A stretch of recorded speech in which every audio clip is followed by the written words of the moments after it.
Supercrack Estrella presenta. ¿Imagináis que el Congreso de un país, los políticos estén montados en caballos? Pues así fue un día en las Cortes de Toledo del año 1480, el mismo año que desapareció el puente de Adán, se vivía unas cortes que bien se podrían titular el camarote de los hermanos Marx. Prohibieron que los corregidores llevasen el salario del tiempo en que estuviesen ausentes de sus oficios, excepto si los sirviesen por sus tenientes nombrados con facultad real, y lo mismo los pesquisidores enviados para averiguar la razón de las quejas que se dieren contra ellos, pues acreditaba la experiencia que por obtenerlos se hacían infinitas mudanzas de verdad, apareciendo los más inocentes culpados. Sometieron a juicio de residencia a los corregidores, alcaldes, alguaciles y merinos de las ciudades, villas y lugares, fijando el plazo de 30 días contados desde el último en que hubiesen tenido administración de justicia, y nombraron por veedores personas discretas y de buena conciencia, a quienes encomendaron visitar cada año las provincias e informarse de cómo los jueces usaban de su oficio,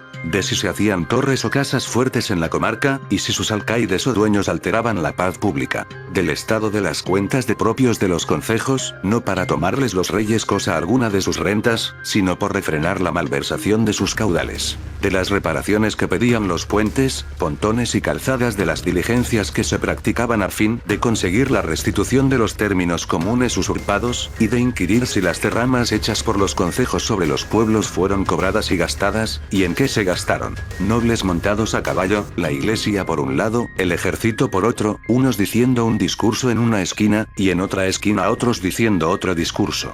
Algo de locos. En tan grave conflicto acordaron los reyes católicos escribir sus cartas a todos los duques, condes, prelados y ricos hombres ausentes de la corte, llamándolos para oírlos y entender en la cuestión, y a los que no pudiesen venir, requiriéndolos para que dijesen su parecer y enviasen su voto. Hubo largas pláticas y opuestas opiniones, como era natural, en materia tan delicada y de tanta confusión.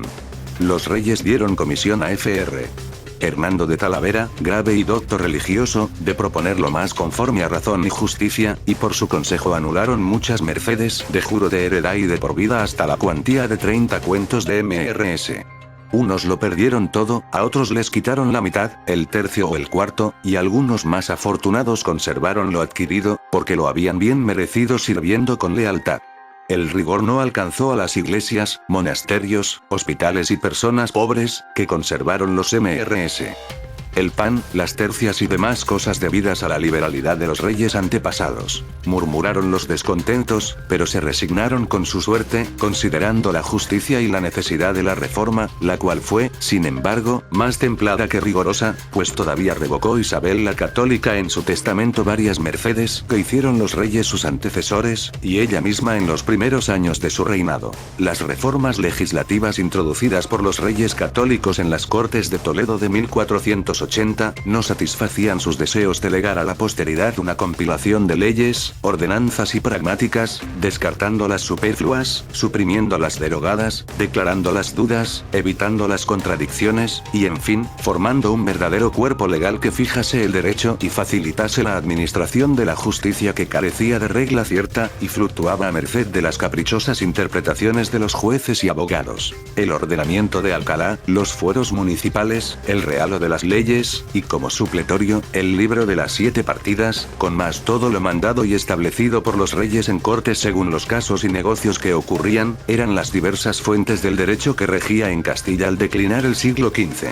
Toledo era la capital de España, y por esta razón todas las cosas importantes se decidían aquí, pero además también todas las cosas de cierto valor eran guardadas también aquí. No fue casual que los reyes católicos formaran aquí la sede central del reino, ellos ya sabían de los grandes tesoros que se encontraban aquí ocultos muchos antes de su reino. Las Cortes de Toledo del año 1480 tienen un asombroso parecido con el reino del rey Salomón, de hecho son una copia. Templarios en Toledo. La orden.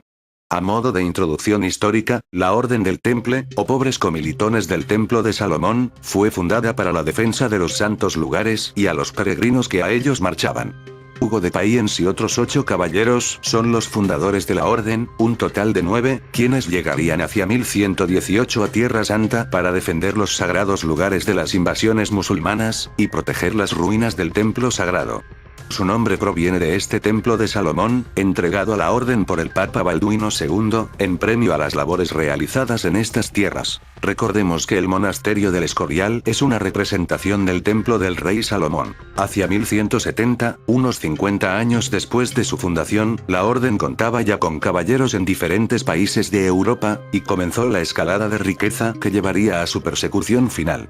Hacia 1220 era una de las organizaciones más poderosas de Occidente, con numerosos castillos, flota propia, y más de 30.000 caballeros, sin contar diferentes posesiones y siervos. Con la pérdida de Tierra Santa a manos de los musulmanes, trasladan su sede de Jerusalén, en el lugar que ocupó el templo de Salomón, primero a San Juan de Acre y luego a Chipre, tras comprar la isla. En este punto, poseían riquezas suficientes para hacer fuertes préstamos a los reyes europeos. Los templarios se habían convertido en los banqueros de Europa. Su poder económico estaba dirigido a dotar de fondos la lucha en Oriente y se articulaba en torno a dos instituciones características: la encomienda y la banca. Felipe IV de Francia el Hermoso fue el heredero de numerosas deudas con los caballeros templarios. Haciendo valer sus influencias, consiguió que el Papa Clemente V iniciase un proceso contra los templarios, acusándolos de sacrilegio a la cruz, herejía, sodomía y adoración a ídolos paganos. Se les acusó de escupir sobre la cruz, renegar de Cristo a través de la práctica de ritos heréticos, de adorar a Baphomet y de tener contacto homosexual, entre otras cosas. El viernes 13 de octubre de 1307, Jacques de Molay, último gran maestre de la orden, y 140 templarios fueron encarcelados en una operación conjunta simultánea en toda Francia y fueron sometidos a torturas, por las cuales la mayoría de los acusados se declararon culpables de estos crímenes secretos. Sus posesiones y riquezas fueron literalmente repartidas entre los estados europeos y la orden de los hospitalarios, y sus miembros, en algunos casos torturados, condenados a muerte o dispersados. Las sociedades secretas es lo que queda de ellos en nuestro siglo XXI. Misteriosa orden. Estas acusaciones, inspiradas principalmente en la consecución de sus bienes y riquezas, hicieron crecer entre el pueblo numerosas leyendas y mitos en torno a la figura de los caballeros del Temple. Viernes 13. Se asocia a día maldito por ser el día en el que fue detenido el último gran maestre de la orden. Relaciones con los cátaros, secta medieval, afincados en el sur de Francia. Tesoros. Uno de los motivos para la persecución de los templarios fueron sus incontables riquezas. A pesar de ello, cuando el rey de Francia tomó posesión de sus castillos, no encontró estos tesoros. Nunca se ha logrado encontrar nada. Templarios en América. Mucho antes de la presencia española en tierras más tarde conocidas como América, hay leyendas que sitúan la flota mencionada anteriormente en islas de esta parte del mundo. Es un hecho que el rey de Francia no encontró un solo barco de esta flota. Conocimientos herméticos. Herederos de los procesos contra los caballeros, surgieron mitos y leyendas de culto satánico, maometano e iniciático, que en la mayoría de las ocasiones eran arrancadas tras duras torturas. Muchos de los procesos terminaron en encarcelamientos, autos de fe y muerte de los caballeros en la hoguera, acusados de herejes. Cuenta la leyenda que en París, en la zona del Vieux Temple, cuando las noches son oscuras y cerradas, aún se puede escuchar una voz que grita quien defiende al temple. Se asocia al temple con la posesión y protección de numerosas riquezas y reliquias obtenidas de su etapa en Tierra Santa, como el Santo Grial, la Mesa de Salomón, un trozo de la Santa Cruz, e incluso la protección de la posible descendencia de Cristo. Templarios en Toledo. Existen dificultades documentales para situar la presencia del temple en Toledo, así como en otras localizaciones de Castilla. Es tradición situar a los caballeros en el toledano barrio de San Miguel, y en otros tantos pueblos de la provincia, como apunta Luis Rodríguez Bausá en su excelente obra Toledo Insólito. Este enclave de San Miguel aún conserva el misterio y el intrincado laberinto de calles y callejones que antaño hubo de tener, y no es complicado en alguna noche de invierno con la intensa niebla que abraza el peñón toledano, imaginarse a un grupo de caballeros templarios deambulando camino de sus casas, situadas por la zona. Numerosas leyendas abrazan este breve espacio, muy próximo al Alcázar toledano y a escasos pasos de la catedral, así como de conocidos y oscuros topónimos, como el Callejón del Infierno, el Callejón del Diablo. También la presencia de subterráneos es intensa en esta zona, muy próximos, e incluso por debajo, de la iglesia de San Miguel, asociada al temple y que conserva la simbología de la orden. Es en esta zona donde se sitúan las denominadas casas del temple, situadas cerca de San Miguel. La tradición sitúa en estas casas la hospedería que esta orden tenía en Toledo, que ha sido un conocido restaurante, con importantes restos arquitectónicos. Iglesia de San Miguel el Alto, la que conserva más simbología templaria. Posee en su suelo algunas lápidas, y ya desde el siglo XII fue lugar de enterramiento. Entre sus muros conserva un capitel gótico con el escudo de la Orden del Temple, que también aparece grabado en una de las campanas, lo que atestigua la presencia de la Orden en la parroquia. No muy lejos de allí, también apunta Bauzá como posible enclave templario el antiguo Hospital de San Bartolomé, otro de los santos relacionados con la Orden. De este enclave no queda rastro alguno. También cercana se sitúa la calle de la Candelaria, otra de las advocaciones especificadas en la regla del Temple como de obligada adoración, o las calles cercanas de la Flor y la ya desparecida denominación de Espinar del Cano y del Can, siendo estos dos elementos, la rosa y las espinas, símbolos templarios. Es en este barrio donde se sitúan algunas de las más famosas cuevas del complejo suelo toledano, y no son pocos los autores que las asocian a la Orden del Temple. Es probable que algunos de estos túneles, hoy cegados, comunicaran la iglesia de San Miguel con ciertas casas del barrio, permitiendo a los caballeros del Temple acudir a oficios y otros menesteres sin pisar la calle. Hemos de destacar lo complejo de la realización de estas cuevas, pues fueron talladas en la roca granítica del Peñón toledano en tiempos en los que las herramientas eran manuales, y de metales toscos y blandos. Incluso hoy en día, con la técnica actual, sería complejo llevar a cabo la complicada tarea de horadar el subsuelo toledano, como hemos podido observar en las recientes obras del Miradero, en las que ha sido necesario emplear cargas de explosivos para retirar rocas. Numerosos autores que han estudiado la Orden del Temple asocian sus posesiones más significativas con intensos enclaves denominados mágicos o poseedores de puntos con una marcada simbología espiritual. ¿Es tal vez Toledo uno de esos puntos? Es probable si consideramos otros puntos que el nomenclátor asocia al Temple, como la Plaza de la Cabeza, tal vez asociada al famoso Baphomet, que sirvió como acicate contra el Temple en los juicios durante su persecución. Fueron también los caballeros templarios toledanos conocedores de la sabiduría hermética tradicionalmente asociada a la ciudad. Es complejo responder a la pregunta, y algunos autores, basándose en leyendas e historias descritas por terceros, concluyen que así era, y en estos enclaves anteriormente citados, protegían y guardaban el inmenso poder acumulado durante siglos, no solo en forma material, de reliquias y elementos de poder, sino también de conocimiento, del que tantos trataron de apoderarse tras su persecución, con tan poca suerte. Otro conocido enclave templario de Toledo no fue contemporáneo a la orden, pero sí originado por un importante admirador de estos. Juan Guas, constructor de tantas obras de arte en forma de arquitectura, de entre la que destaca en Toledo San Juan de los Reyes. En este templo podemos leer recorriendo sus muros la divisa templaria: Non nobis domine, non nobis sed tuo da gloria, nada para nosotros Señor, sino a tu santo nombre hemos de glorificar, y en la tumba de su arquitecto, aparecen dibujados caballeros templarios. Finalmente, es el castillo de San Servando, un importante punto templario. Fijémonos que ocupa una estratégica ruta de acceso a la ciudad, protegiendo el puente de Alcántara, y ya ocupado desde antiguo por todas las civilizaciones que han habitado la ciudad. Fue castillo templario hasta 1308. Este castillo ha sido fuente de misterios y leyendas. En alguno de estos enclaves, posiblemente en los subterráneos de San Miguel, o en el castillo templario de San Servando, ciertas leyendas sitúan poderosos elementos como la mesa de Salomón, o incluso el famoso y lamentablemente manido Santo Grial, sin olvidar otros como el Arca de la Alianza. Tal vez en su camino a una definitiva protección tras la persecución templaria, en su periplo por tierras europeas, intentando no caer en manos indeseables. ¿Pasaron o estuvieron en Toledo estas reliquias, ocultas en estos subterráneos enclaves?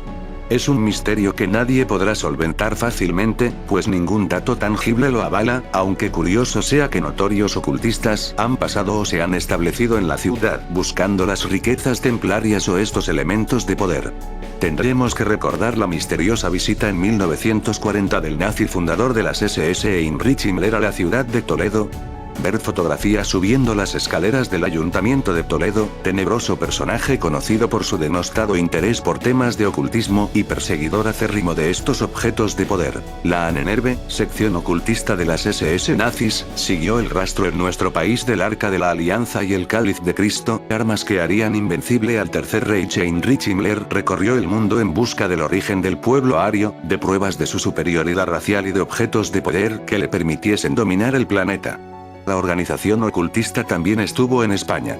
Los nazis creyeron que en nuestro país podrían encontrar alguna pista de esos preciados tesoros que los iban a hacer invencibles. La búsqueda de reliquias, la sección esotérica de las SS quiso robar de la abadía de Westminster la piedra de escone sobre la que se coronan los reyes de Inglaterra y que, creían los nazis, fue sobre la que Jacob se recostó antes de soñar con la escalera que llevaba a Dios.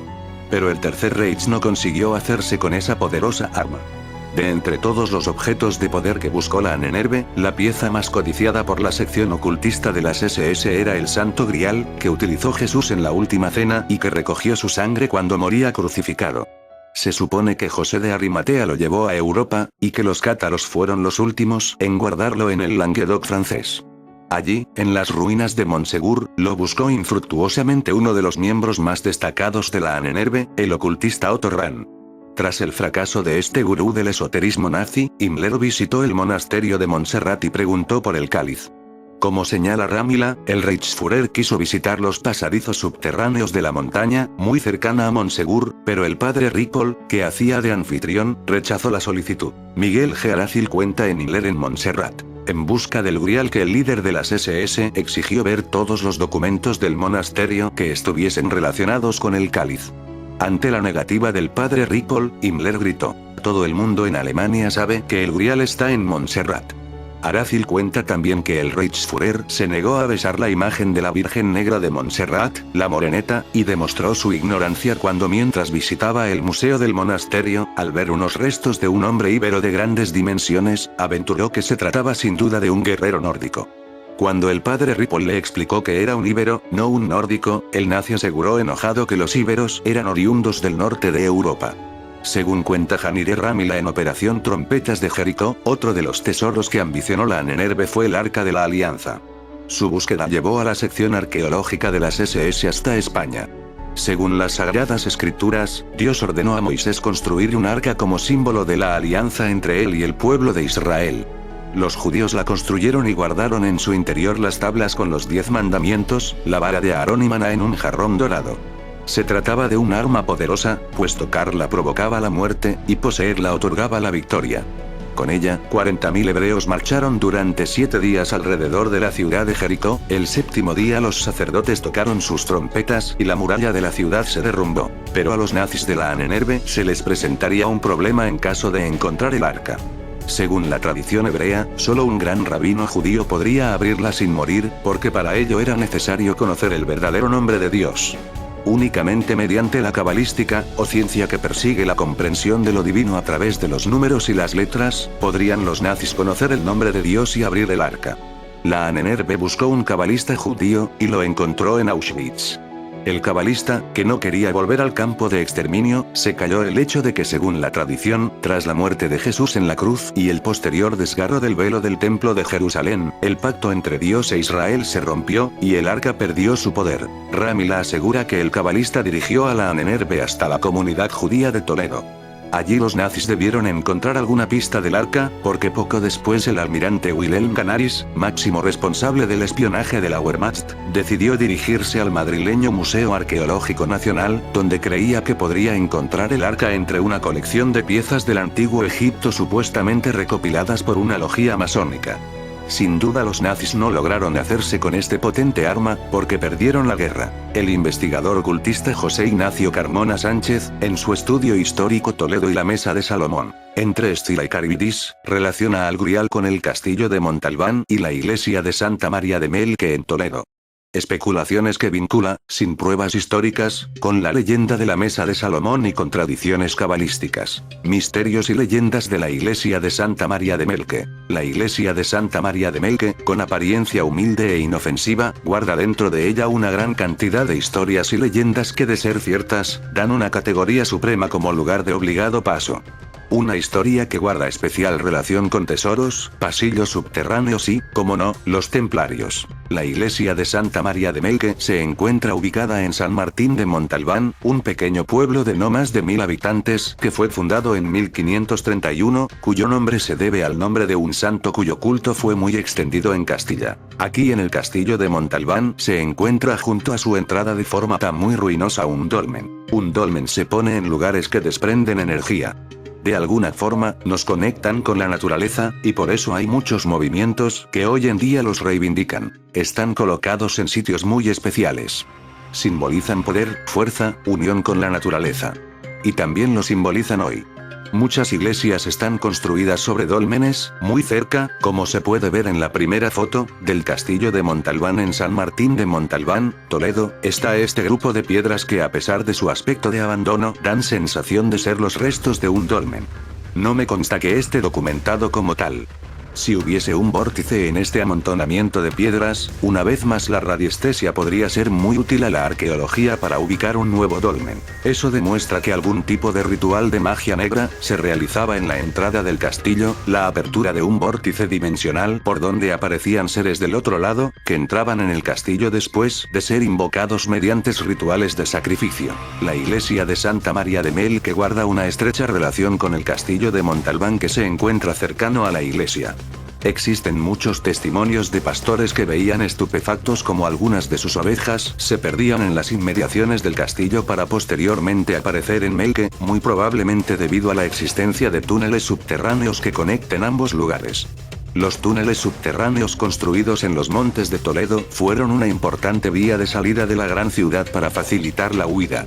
Se piensa que estos túneles fueron parte de la trayectoria del tesoro de Guarrazar, un tesoro de orfebrería visigoda compuesto por coronas y cruces que fue hallado a mediados del siglo XIX en la localidad de Guadamur, muy cerca de Toledo. Además, en las inmediaciones entre el castillo de Montalbán y la iglesia de Santa María de Melque se han encontrado otros restos arqueológicos importantes que hacen vislumbrar la naturaleza sagrada de estas tierras y cómo por aquí han pasado personajes e historias importantes de diversas épocas de la historia de la humanidad. Aún es una incógnita el uso que se le dio a algunas partes de esta misteriosa iglesia, como por ejemplo, las cámaras situadas a los lados del ábside central o el arcosolio del extremo sur, pero todo apunta a que habría sido el lugar ideal para esconder temporalmente algún tesoro. Los templarios, la mesa del rey Salomón y el Santo Grial. Existen algunos historiadores que piensan que la mesa del rey Salomón pasó por aquí o incluso el Santo Grial. Bien es sabido que esta iglesia fue ocupada temporalmente por los templarios de la época, y algunas investigaciones llevadas a cabo hacen conectar la intrincada red de galerías de Toledo, junto a la presencia de templarios y su gusto por los tesoros más esotéricos, parece conectar los puntos para pensar que algunas de estas reliquias de este valor pueden haber sido depositadas en este lugar durante algún tiempo.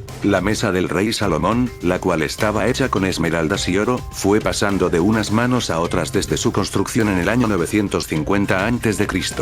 Salomón la depositó en el templo de Jerusalén. Posteriormente, tras la toma de Jerusalén por parte de Nabucodonosor II, del que ya he hablado en mi canal Supercrack Estrella, trasladó el tesoro a Babilonia, para 40 años más tarde regresarla a Jerusalén. Con la toma de Jerusalén en el año 70, se traslada a Roma. En el año 410 Alarico I saqueó Roma y trasladó el tesoro al sur de Francia. Posteriormente, tras la derrota a manos de los francos, Teodorico lleva el tesoro a Rávena, y fue en el año 526 cuando Amalarico reclamó el tesoro a Teodorico para trasladarlo a Barcelona y después a Toledo. Tras la conquista de los musulmanes de la península ibérica, se perdió el rastro de este valiosísimo artefacto, al que algunos atribuyen algunos poderes místicos como la posibilidad de ver a través de él, el pasado, el presente y el futuro. Vamos, una especie de máquina del tiempo. En este tiempo el uso de estas máquinas eran sumamente peligrosos, usar estas cosas era una sentencia casi de muerte segura, solo en pocas ocasiones solía salir bien todo. De momento sigue siendo un misterio qué ocurrió en esta iglesia y en su vecino castillo de Montalbán, pero sintiendo las paredes de esta iglesia, quizás estés tocando un testigo de algunos de los acontecimientos más importantes de las historias antiguas aún no reveladas. La iglesia Santa María de Melque, que está comunicada emparejada con el castillo. Construida en un paraje dominado por las rocas de granito y por dos arroyos, Santa María de Melque es una iglesia que fue levantada sobre una villa agrícola romana y sobre cuyo origen no se ha conservado documentación alguna. No sabemos quién la hizo levantar ni con qué fin, y tampoco estamos seguros de cuándo se construyó.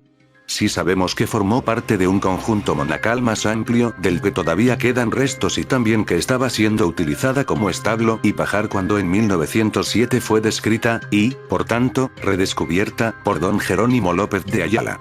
En 1931 fue declarada Monumento Nacional, pero no fue hasta 1960 cuando comenzó a ser restaurada y dejó de servir para esas funciones. Se trata de una robusta iglesia de planta cruciforme, con cabecera cuadrada y construida al estilo romano, con los sillares a hueso, es decir, en seco, a lo que los añadidos laterales dan aspecto de rompecabezas. Si la construcción nos recuerda a Roma, la disposición del edificio nos transporta al oriente bizantino. Estas son las cosas típicas de Melque, parecer una cosa y la contraria. Como si jugara con nosotros al despiste. Tampoco en su exterior hay pistas decorativas. No busquen frisos, ni modillones, ni róleos. Solamente los arcos de herradura de los pequeños vanos y el arco, también de herradura, de la puerta occidental, hoy cegado. En su noroeste se asoma una pequeña sala abierta con arcos que se cree zona de enterramientos.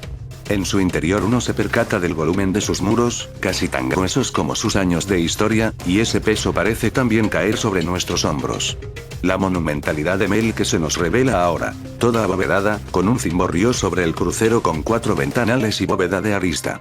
El crucero deja paso a un ancho presbiterio desde el que se abren 2 capillas a cada lado, en ambos casos con puertas adinteladas. El ábside, cuadrangular al exterior, se descubre al interior de herradura. Otro trampantojo de Melque. Los espacios vistos en el exterior se repiten en el interior, dando a todo el conjunto un aire laberíntico, casi de desorden. Como única ornamentación, un friso que recorre todo el edificio y restos de una bella decoración de estuco.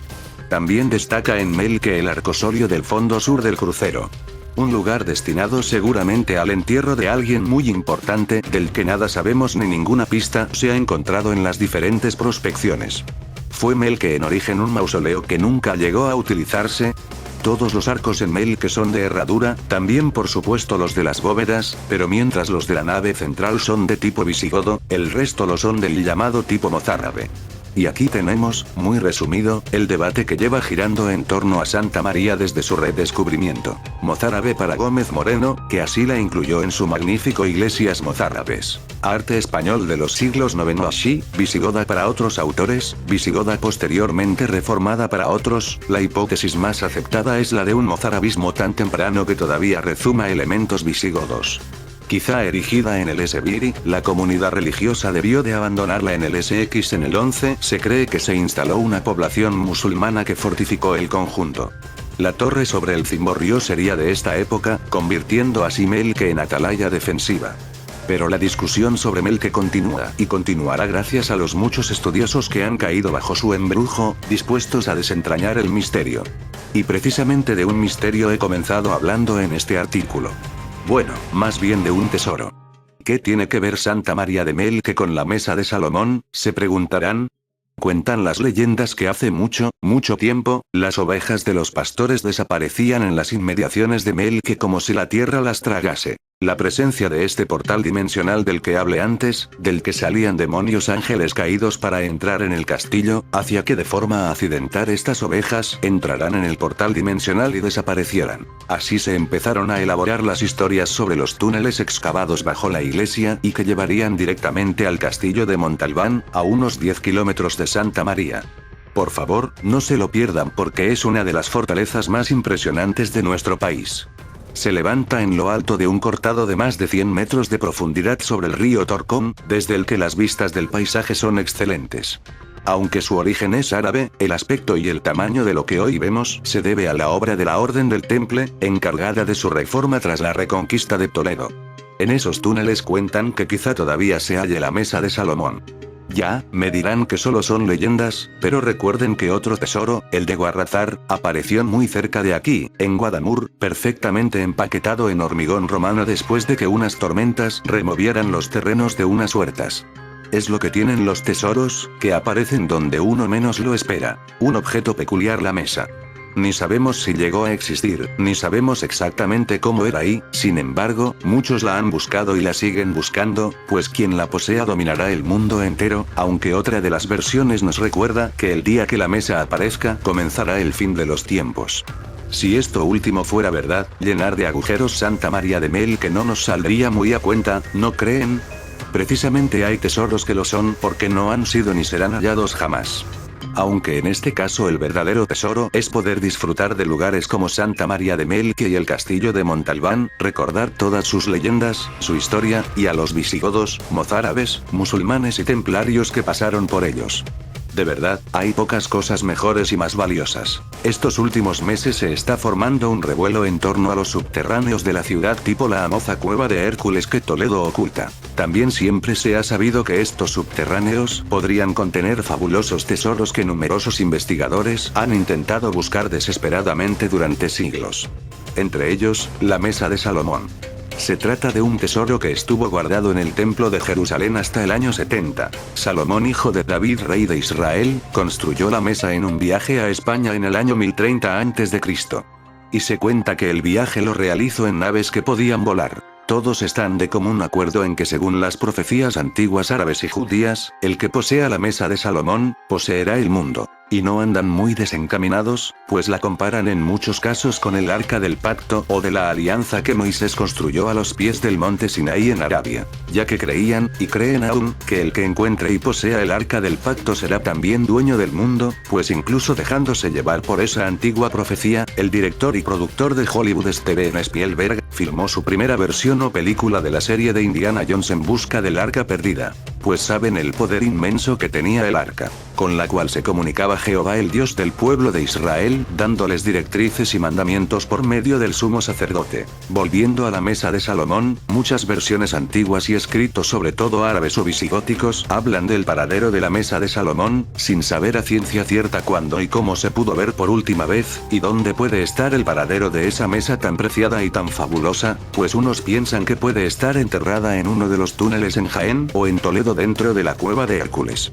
El problema es que muchos de ellos están sellados y por la magnitud y extensión de las cavernas resulta casi imposible dar con el lugar exacto. Salomón fue asignado en una misión especial desde Jerusalén a España para realizar y construir la torre y la cueva de Hércules, aunque originalmente se le llamó la torre y cueva de Salomón. El rey Salomón recibió sabiduría especial, lo mismo que un ángel, en premio por haber construido un templo sagrado en Jerusalén para la adoración del único Dios verdadero Jehová Dios, el Dios de Israel. Aprovechando la facultad sobrenatural que tenía Salomón, se le comisionó para construir una serie de naves voladoras en Ezión, Geber en el Golfo de Acaba, Primera de Reyes capítulo 9 versículo 26, con el fin de volar con esas naves hacia Tarsis, España, y traer una gran cantidad de oro puro llamado oro de Ofir, para enriquecer completamente la nación de Israel. 2 Crónicas capitán 9 ver.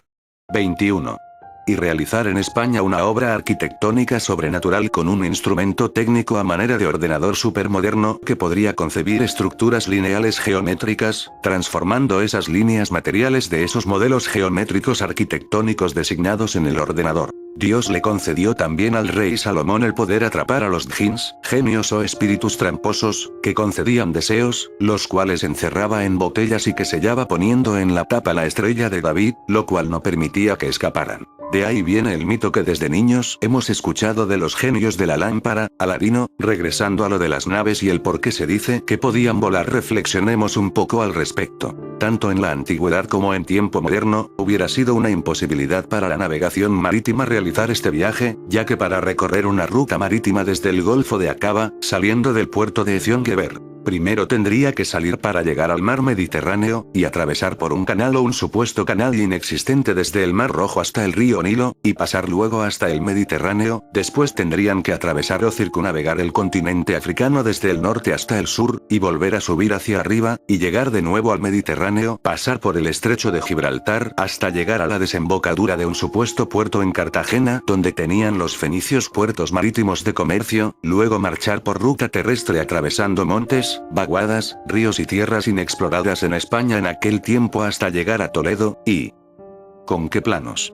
Cuando en el tiempo de Salomón año 1030 antes de la era común Toledo estaba prácticamente deshabitado, y habría que saber de dónde habría sacado Salomón un mapa de Toledo, y para qué llegar allí y con qué ruta llegar allí, y para qué llegar a Toledo y por qué en Toledo y no en otro lugar de la tierra. Cuando terminó Salomón el trabajo de la cueva de Hércules y la mesa con el ordenador gigantesco, construyó dos estatuas gigantescas mecánicas, una especie de golem, para proteger la mesa dentro de la cueva. Estatuas que a la fecha se dice protegen la mesa ya que toman vida a la presencia de cualquier intruso. Volvió de nuevo por las naves hacia Jerusalén, haciendo viajes esporádicos cada 3 años a España, o sea a Tarsis, Toledo, donde también quiso ir el profeta Jonás, en su huida de la comisión que Jehová Dios le dio para profetizar y avisar a Nínive de su destrucción venidera. Jonás capitán 1 vers 3. Porque quería Jonás ir a Toledo. Tras la rebelión del rey Salomón, desviándose de la adoración verdadera y afectando de rituales y religiones paganas demoníacas debido al relajamiento y apostasía que le dieron las 1000 mujeres que tenía de diferentes países y continentes, Jehová el Dios de Israel destruyó su reino y también las naves voladoras que había construido Salomón para traer oro de Ofir de España y enriquecer a Israel. 2 Crónicas capítulo 20 versículo 36 y 37. Muy pronto en nuestro tiempo se descubrirá a la cueva de Hércules y se sacará a la luz la mesa de Salomón, con lo cual finalizará un capítulo de la historia de la humanidad junto con el Arca del Pacto, que también se descubrirá por última vez en breve para testimonio a las naciones, ya que se halla de igual manera enterrada en un túnel en Jerusalén. Tanto el Vaticano, miembros del gobierno en la oscuridad, como las sectas ocultistas y satanistas, templarios y videntes buscan afanosamente el paradero de la mesa de Salomón, no para hacer público el descubrimiento más grande de todos los tiempos, sino para obtener el poder y el control del mundo y para evitar que ésta se haga pública, sabiendo los resultados trágicos para sus organizaciones en toda la tierra habitada con el cumplimiento de las profecías de la cueva de Hércules y la mesa de Salomón. El Antiguo Testamento nos habla de Tarsis y de cómo el rey Salomón obtenía metales preciados de este lugar. Los reyes de Tarsis y de las islas le ofrecerán sus dones, y los soberanos de Seba y de Sábala pagarán tributos salmos. Los de Tarsis traficaban contigo en gran abundancia de productos de toda suerte. En plata, hierro, estaño y plomo te pagaban tus mercancías. Ezequiel 27:12. Yo les daré una señal, y mandaré sobrevivientes de ellos a Tarsis, a las naciones de Put, de Lud, de Mosot, de Ros, de Tubal y de Yaván, de las islas lejanas que no han oído nunca mi nombre y no han visto mi gloria. Isaías 66:19. Pero Jonás se levantó para huir de la presencia de Yahvé a Tarsis, y bajó a Jope, donde halló un navío que se dirigía a Tarsis. Pagado el pasaje, embarcó en él para marchar con ellos a Tarsis, lejos de la presencia de Yahvé. Jonás 1:3. No había nada de plata, no se hacía caso alguno de esta en tiempos de Salomón, porque el rey tenía en el mar naves de Tarsis con las de Hiram, y cada 3 años llegaban las naves de Tarsis trayendo oro, plata, marfil, monos y pavos reales. 1 Reyes 10:21-22. Josafat construyó naves de Tarsis para ir a Ofir en busca de oro. Pero no fue Rom porque las naves se destrozaron en Asion-Gaber. 1 Reyes 22:49. Gemid naves de Tarsis, vuestro puerto está destruido. Isaías 23:1. Las naves de Tarsis eran las caravanas que traían tus mercancías. Ezequiel 27:25. Contra toda encumbrada torre, contra toda muralla fortificada, contra todas las naves de Tarsis y contra los navíos de mercancías preciosas. Isaías 2:15-16. Plata laminada venida de Tarsis. Jeremías 10:9. Tartesos o Tartéside fue el nombre por el que los griegos conocían a la que creyeron primera civilización de Occidente. Posible heredera del bronce final atlántico, se desarrolló en el triángulo formado por las actuales provincias de Huelva, Sevilla y Cádiz, en la costa suroeste de la península ibérica, así como en la de Badajoz durante el bronce tardío y la primera edad del hierro.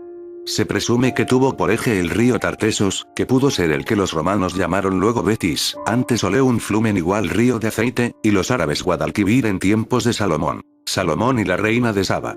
Relieve en bronce dorado por Lorenzo Ghiberti. 1438-1440. Puerta del Paraíso, en el Baptisterio de Florencia. Salomón, monarca de Israel, vivió hacia 970-931 a.C. El libro bíblico de los Reyes hace referencia a las naves que el soberano enviaba junto con Irán I de Tiro a Tarsis, identificada con Tartesos por muchos autores, y que volvían cargadas de metales preciosos y productos exóticos. El emporio fenicio de Tiro tendió una amplia red comercial sobre el Mediterráneo occidental, y fueron precisamente navegantes tirios quienes fundaron Gadir, Cádiz, considerada la primera ciudad de Occidente, según cuenta el Antiguo Testamento, en el siglo X a.C. Las naves de Salomón, el rey de Israel, volvían cada 3 años cargadas de oro de un lejano y misterioso lugar llamado Tarsis. El rey Salomón tenía en el mar naves de Tarsis con las de Irán, rey de Tiro, y cada 3 años llegaban las naves de Tarsis, trayendo oro, plata, marfil, monos y pavones. La cita procede del Libro de los Reyes, escrito allá por el siglo VII a.C. Pero nos remite 3 siglos atrás, cuando la opulencia mineral del sur de la península ibérica atraía hasta el otro extremo del Mediterráneo a los primeros navegantes semitas. La mayoría de historiadores lo tiene claro. El primer autor que mencionó a Tarsis se estaba refiriendo a las relaciones comerciales que los israelitas mantenían con Tartesos, el reino situado más allá de las columnas de Hércules, el estrecho de Gibraltar, en el Bajo Guadalquivir, que rigió el mítico rey Argantonio. Desde esta primera mención, el aura enigmática en torno a Tartesos no se ha desvanecido.